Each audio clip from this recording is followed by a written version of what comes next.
हमारे आचार्य जी आज बड़ी सुंदर बात कह रहे थे।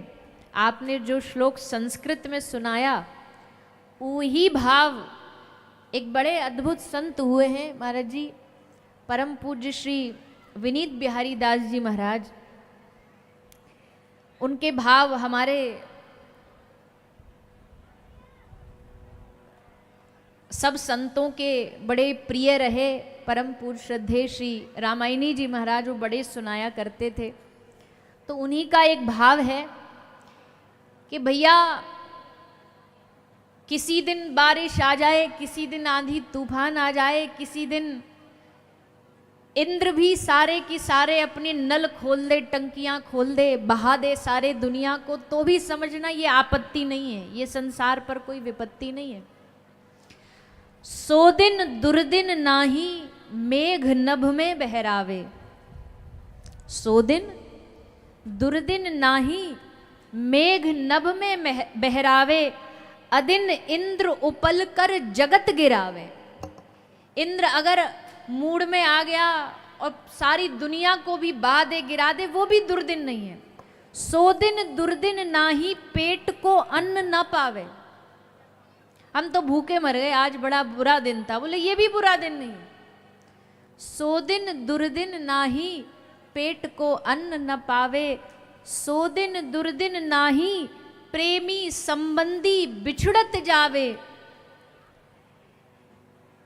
लेकिन दुर्दिन कौन सा है, बुरा दिन कौन सा है? तो श्री विनीत बिहारी दास जी महाराज कहते हैं कि विनीत सुने कहे जेती विपत्ति बखानिए, पर श्रवण पड़े ना हरि कथा, सो दिन दुर्दिन जानिए।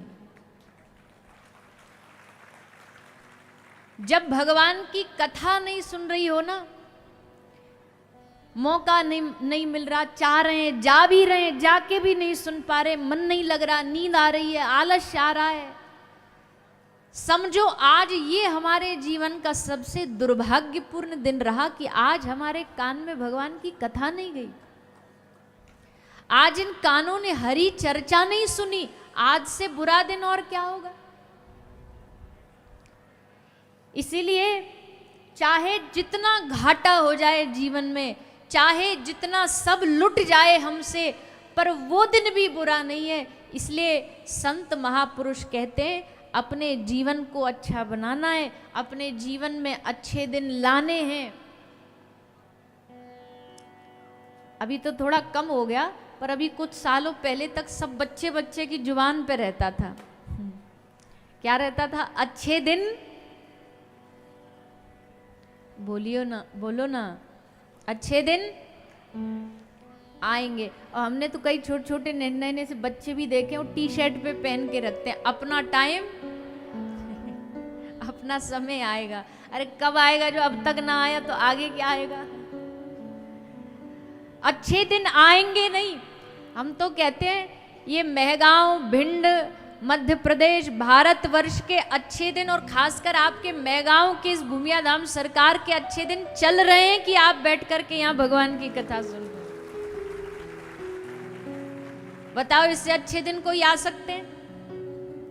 आप बताओ इससे अच्छे दिन क्या है? सुबह आ जाओ, सुबह आ जाओ, आखिर के सुबह से लेके सांझ तक सबरी व्यवस्था है यहाँ। सुनते रहो, सारे दिन भर दर्शन करते रहो, भूख लगे तो भंडारे में पहुंच जाओ, पूड़ी पालो, पुआ पालो। हमें अपनी पहली कथा याद आती है हमारी जी। पहली कथा हमारी जब 7 साल की उम्र में पहली कथा हुई थी तो यमुना जी के तट पे हुई थी, तपोवन वृंदावन में। तो यमुना जी तब तो खूब पवित्र बहती थी, थोड़ा जितनी गंदगी है वो भी थोड़ी कम थी। तो पहली कथा थी और उस जमाने में, मतलब बहुत पुरानी बात नहीं कर रहे हम, तो उस जमाने की बात तो मैं ऐसी बोल रही हूँ जैसे कोई बुढ़ापा आ गया मुझे पर हो गए कम से कम 15-20 साल में दुनिया बदल जाती है।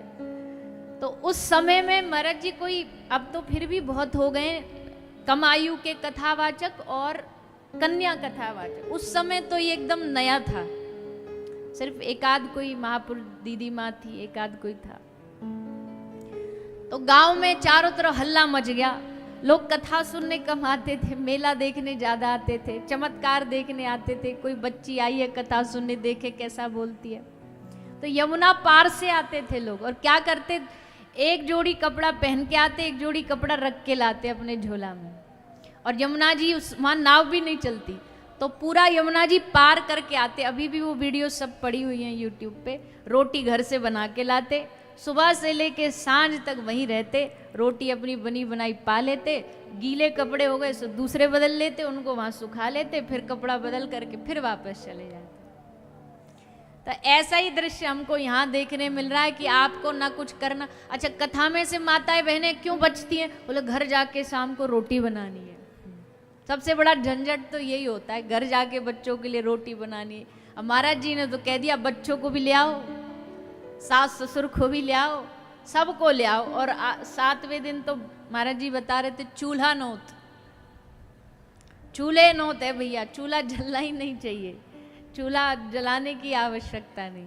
तो एक तरफ यहाँ भजन करो और दूसरी तरफ भोजन करो। अब बताओ इससे अच्छे दिन कोई और आ सकते हैं? और याते बढ़िया का अच्छे दिन लाओगे, यही अच्छे दिन है। भगवान की कथा कान में जा रही है, जिह्वा, कान, रसेंद्रियां, ज्ञानेंद्रियां, कर्मेंद्रियां सब भगवान में लगी है, और यही हमारे जीवन के सबसे बड़े कल्याण का साधन। तो हम तो यही कहेंगे, खूब आनंद में डूब के बाकी शेष जो 3-4 दिन बचे हैं, जितना बटोर लूट सको तो लूट लो, जितना पा सकते हो पा लो, क्योंकि ऐसे अवसर भगवान की कृपा से कभी कभी प्राप्त होते हैं। और आज है कथा का चतुर्थ दिन, और आज कथा के चतुर्थ दिन में क्या सुनाया जाता है? कौन सा उत्सव मनाया जाता है? हम एक बात कल हमसे गड़बड़ हो गई, हम बताना भूल गए आपको। क्या? सबको पीला कपड़ा पहन के आना है। फिर भी कुछ समझदार तो पहन के आए हैं जो कथा से जुड़े हैं। और नहीं तो है, हाँ, आपको याद दिलाना पड़ता है। और अगर हम बोल देते ना तो आज इस पंडाल का दृश्य अलग होता। यहाँ सब पीले पीले ततैया जैसे दिखाई देते। पर चलो अभी तो है 4 दिन, जरूरी थोड़ी है कल पहना ना। तो भैया मेहगांव की इस धरा पर खूब आनंद बरस रहा है। आज सब संतों का आगमन जो निरंतर हो ही रहा है, आज भी हो रहा है, निरंतर होता रहेगा। और इनकी सन्निधि में, इनके सानिध्य में, संतों की कृपा से, संत परम हितकारी जगत माही संत परम हितकारी। एक दृष्टांत सुनाते हैं संत महिमा का, फिर आगे बढ़ेंगे, फिर प्रसंग में प्रवेश करेंगे। वृंदावन में बिहारी जी के दर्शन करने कौन कौन गया है? सभी लोग गए हैं। अब जब मंदिर जाते हो बिहारी जी के, तो द्वार पर, दरवाजे पर बड़े सारे फूल माला बेचने वाले खड़े रहते हैं। हम जाते हैं बिहारी जी के लिए बड़े श्रद्धा से, भाव से, कमल की, गुलाब की, गेंदा की फूल माला खरीदते हैं। और जो दुकानदार भैया होते हैं वो फूल माला को देते हैं हमको, पर किसी पन्नी में नहीं देते। कई पन्नी में बांध के नहीं देते, कई बैग में बांध के नहीं देते, डब्बा में डाल के नहीं देते। माला किस में देते हैं? किस में देते हैं? एक पत्ता होता है, पलाश का पत्ता, जिससे पत्तल बनती है। वह पत्ता में, पत्तल में एक धागे से बांध करके गुलाब की माला को हमें दे देते हैं। हम जाते हैं वो ले करके, और जाके पुजारी जी को कहते, पुजारी जी हमारी माला बिहारी जी तक चढ़ा दो। पुजारी जी उसको पत्ता समेत लेकर के जाके बिहारी जी के चरणों में चढ़ा देते हैं, अर्पित कर देते हैं। अब बात तो ये बड़ी सिंपल है, पर हमको इस बात को देख के एक बात मन में आई, और बड़ी गजब की बात है। वो बात ये है कि ये बताइए, गुलाब का फूल तो 1000 गुणों से युक्त है, उसमें तो खुशबू भी है, रंग भी है, सुंदरता भी है, ताजा भी है, उसमें सारे गुण हैं कि वो बिहारी जी तक जा सके। पर ये बताइए, उस सूखे बेगुण नीरस पत्ते में कौन सा गुण है जो वो बिहारी जी के चरणों तक पहुंच गया? कैसे पहुंचा? बोलिए ना। गुलाब का संग पा करके वो सूखा पत्ता भी, बिना गुण वाला पत्ता भी बिहारी जी के चरणों तक पहुंच गया। वैसे ही ये जो संत महापुरुष विराजे ना, ये सब गुलाब का पुष्प है और हम सब पलाश का सूखा पत्ता है। मान लो इस बात को, एडमिट कर लो कि हाँ हम में कोई गुण नहीं है, पर फिर भी इनका संग पाओगे तो एक दिन जैसे गुलाब का संग पाके सूखा पत्ता ठाकुर जी तक पहुंच जाता, वैसे इनके चरण पकड़ के ये तुम्हें भी भगवान तक पहुंचा देंगे। ये तुम्हें भी ठाकुर जी के चरणों तक पहुंचा दें। ये होती है संतों की महिमा, ये होता है संतों का गुण।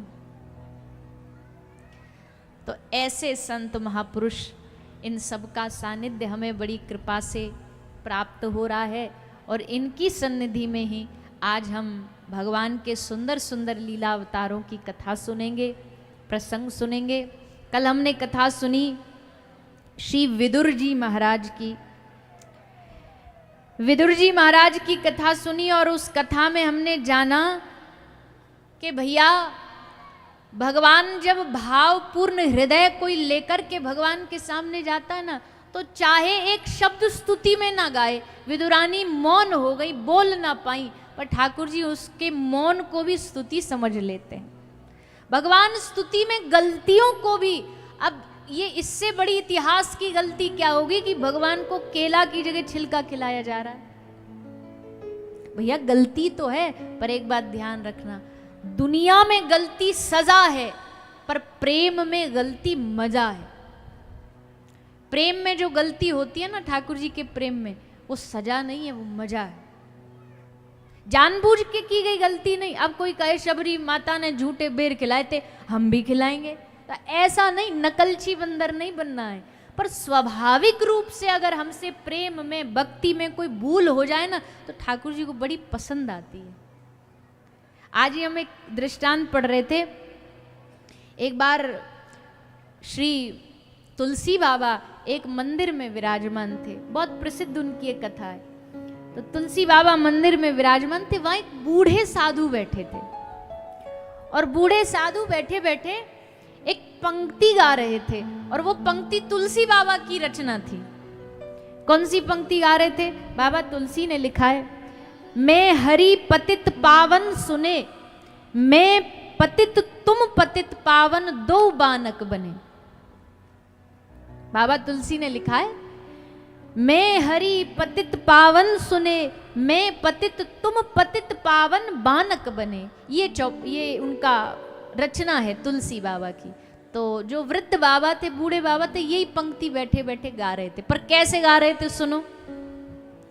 गाना तो चाहिए, मैं पतित तुम पतित पावन, दो बानक बने, पर ये भाव में रोते रोते क्या गा रहे? तुम पतित मैं पतित पावन, दो बानक बने। और रोते जा रहे हैं, भगवान को कहते जा रहे, तुम पतित मैं पतित पावन, दो बानक बने। और आंखों से झरझर आंसू, झरझर आंसू। अब तुलसी बाबा वहीं सुन रहे। तुलसी बाबा को ने नाराजगी, भाई हमारी रचना और आड़ी टेढ़ी गा रहा है। तुलसी बाबा ने कहा क्या कर रहे हो? बोले हम स्तुति गा रहे हैं ठाकुर जी के लिए, रोज गाते हैं। बोले रोज ऐसे ही गाते हो? बोले हाँ रोज ऐसे ही गाते हैं। बोले तुमने तो बस सब बर्बाद कर दिया। ऐसे नहीं, ये बोलो मैं पतित तुम पतित पावन, दो बानक बने, ऐसे बोलो। अब भैया ये बुद्धि ऐसी है, जिव्या ऐसी है, एक बार इसको जो रट जाए ना, उसको बदलने में बड़ा समय लग जाता है। अब तुलसी बाबा तो कह के चले गए। अब ये बेचारे वृद्ध बाबा, कहीं गलती ना हो जाए, कहीं फिर से हम उल्टा ना बोल दें, इसलिए पूरा ध्यान इनका उसको सही करने में लगने लगा। पहले तो भाव में रोते थे, अब इस बात पे ध्यान केंद्रित रहता कि टेढ़ा तो नहीं कर रहे, उल्टा तो नहीं कर रहे। भाव थोड़ा क्षीण हो गया। तो रात को श्री रघुनाथ जी, रात को सरकार आज तुलसी बाबा के सपने में आए और तुलसी बाबा को ने थोड़ी सी डांट लगाई। बोले क्या पट्टी पढ़ा के आए हो तुम उस साधु को? कितना बढ़िया तो बैठा बैठा गा रहा था, कितना बढ़िया तो भजन कर रहा था, क्या ठीक करवा के आए? बोले तुलसी बाबा ने बोली हद हो गई, एक तो हमने ठीक करवाई जो वो उलट बोल रहा था, आपको पतित कह रहा था, हमने उल्टा ठीक करा, आप हमें ही डांट रहे हो। गलत बोल रहा था, गलत गा रहा था। भगवान ने कहा वो गलत गा रहा था, क्या फर्क पड़ता, वो गलत गा रहा था पर मैं तो सही समझ रहा था ना। पूरा ध्यान उसका भंग करवा दिया। चाहो उसको फिर से कह करके, और जैसा टेढ़ा गाता था वैसे ही गाए। तो तुलसी बाबा खूब हंसे, वारे सरकार, आपके जैसा कौन होगा भला दुनिया में, कौन हो सकता है? कम्बा दयालुम शरणम व्रजे में, कौन ऐसा दयालु? एक और भक्तमाल जी की कथा में याद आ रही है। अब हमने वैसे तो कल ही कहा था, कल प्रसंग बहुत है, हमको गाड़ी बढ़ानी पड़ेगी स्पीड से, पर पता नहीं हमारा स्वभाव है, जो मन में आता फिर हम रोकते नहीं, फिर बोल ही देते हैं। प्रसंग तो आपको पता ही, वैसे मूल पाठ तो हो ही रहा है विप्रो द्वारा, तो वहाँ तो भागवत जी का स्मरण हो ही रहा है। ऐसे ही भक्तमाल जी में एक भक्त हुए रामदास जी। वो जाति से चर्मकार थे, जूता गढ़ते थे, जूता चप्पल बनाते थे। तो महाराज एक बहुत वृद्ध, बड़ी उनका परिचय भक्तमाल जी में, पर हम तो एक उनकी कथा सुना रहे कि एक बार जूता गढ़ रहे थे, कुछ चोर कहीं से चोरी करके लाए सामान, तो सामान सबने बांटा, सामान के संग संग शालिग्राम भगवान उठा लाए। उनको लगा कोई काला पत्थर है, तो शालिग्राम भगवान उठा लाए। अब एक जब बंटवारा हुआ, एक चोर के बट में वो पत्थर यानी शालिग्राम भगवान आ गए। अब वो तो उसे पत्थर समझ रहा था, झोला में डाल लिया, चलो कहीं काम आएगा।